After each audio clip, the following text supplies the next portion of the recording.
Aloha. Wisdom begins in wonder, and only fools are certain.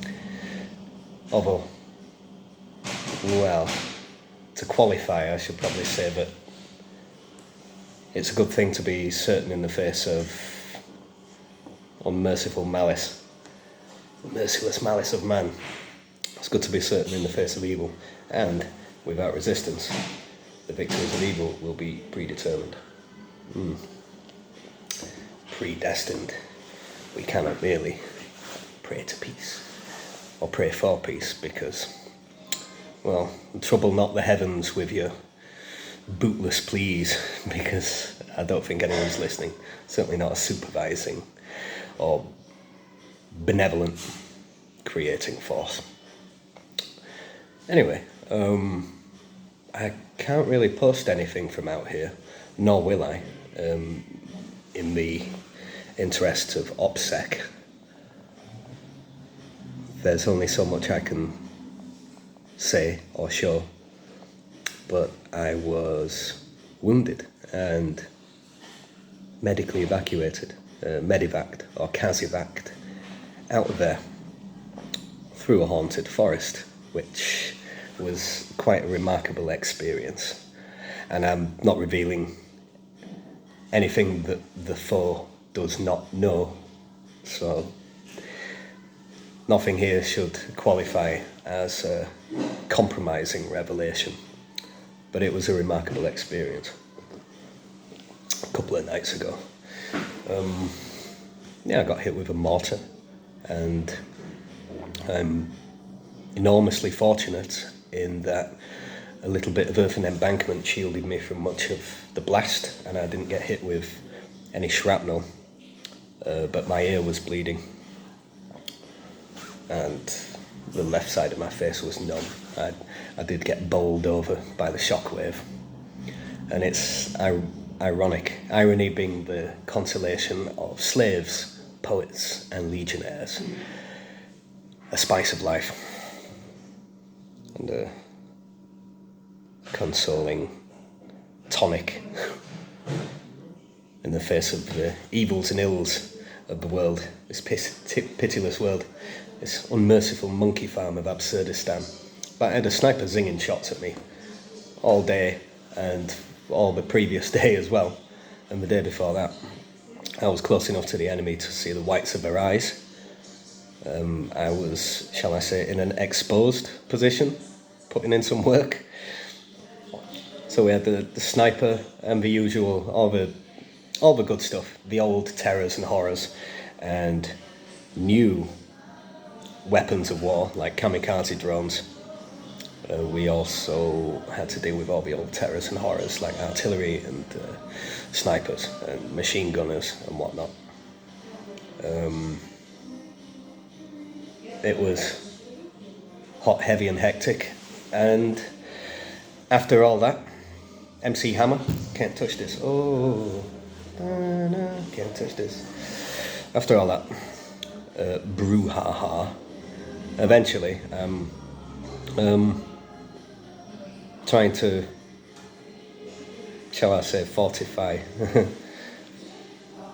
I shan't say, no, I was doing something, and I was, shall I say, the foe was to my right, and I had a certain amount of earthen embankment as protection, which I was trying to improve upon. I was trying to heighten and deepen and widen, and but rambling dementedly from the abandoned boneyard of a brain. Having been tortured, held in violent captivity, and beaten like a piñata on Cinco de Mayo, with a face like the Elephant Man, and scars and holes on my head and face, and eyebrow hanging off, and jaw broken, and etc., so on and so forth. Obviously, I'm a little bit more susceptible to traumatic brain injuries now. The mind ain't a muscle. It's not supposed to be bounced around its skull. But anyway, I'm fortifying to my right, to the right, to the right, to the right.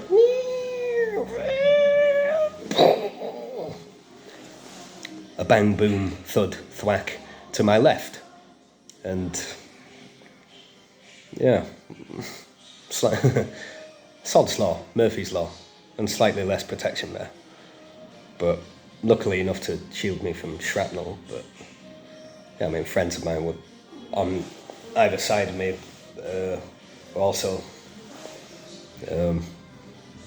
concussed by the blast, and they were, you know, one guy 20 metres that way, one guy 20 metres behind me. So I was the bitch of the bunch. It was right next to me, and I won't say I shouldn't be here or I should be dead, but definitely feels like another life expended of the 9. Not that I'm feline, I'm a little bit more canine or lupine, because the wolf is a noble animal. I'd rather be wolfish, or like a sheepdog in wolf's clothing. But the wolf pack works together, you know. Scientists have even determined that, you know, wolfish traits are nobler than canine ones. You know, dogs are just fucking selfish little bastards, and wolves work together and, you know, tend to be injured, and, you know, the alpha wolf doesn't necessarily... Legion 2nd Battalion Alpha. Oh yeah, the battalion commander gave me a combat patch in hospital. I like that. And Lugansk Blast. We do not recognise the Luhansk People's Republic. It is the easternmost region of Ukraine. Slava Ukraini. Heroim Slava. Slava Natia. Which is nation, dickheads. Los Fascistas no pass around. Smrt Voraham. Ukraina ponaduse. Ukraina ponaduse. Ukraina ponaduse. Yeah. Yeah, I was quite proud of that. I like the informality too. I had no idea I was a battalion commander, and him and my company commander. Yeah, it's nice calling men in authority brothers and giving them handshake hugs rather than sir and salutes. Hugs, handshakes, and brotherly terms of address, being treated like men because we're doing manful work. Anyway, yeah, nothing was a compromising revelation in that, but I've got a feeling it might be if I continue on. Yeah, being Kazavak'd was a remarkable experience. I'd like to write about it if I survive all this brouhaha, this little malfunction at the junction in which we find ourselves, holding the line and guarding the gates of Mordor itself from these orc bastard scum from a cruel and barbarous land, which, you know, Russia, menacing and troublesome, barbarous entity that it is, was, and always will be. Serfdom till the 19th century, some of the worst slavery in the blood-soaked history of our fucking primate mammal species. And what followed was even worse.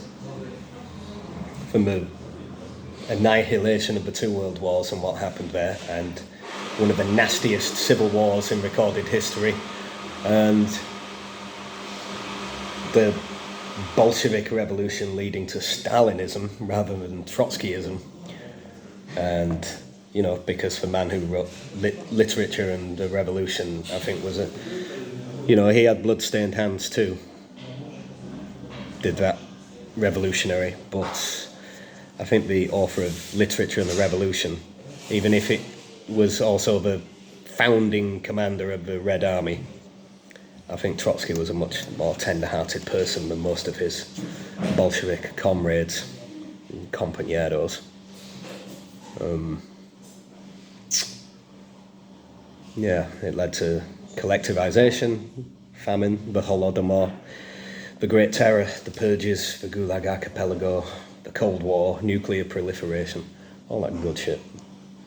And we're forever going to be held hostage as a people, as a species, by Russia, always, cunts. You notice that in the 20th century, when the Western colonial powers were putting an end to the colonial system. I mean, yeah, obviously corporate monsters sit atop certain puppet governments, and there is a corporatocracy and a big boys club and old money and whatnot. But if you'd really like to see the West overthrown by Brits and see a world run on a Beijing-Moscow axis, be very careful what you wish for. Be very, very careful what you wish for. If you prefer their nakedly totalitarian system, it's not even, you know, naked sexuality clothed in pseudo-spirituality, like these fucking pseudo-spiritual charlatan shyster cranks and quacks. It's not even that, they are just nakedly totalitarian. And yeah, cynic is what the idealist calls a realist, but cynical bastard systems with no respect for human life, no value of it. Anyway, I'll leave this on 11:11. Los fascistas no pasarán. Pasaremos.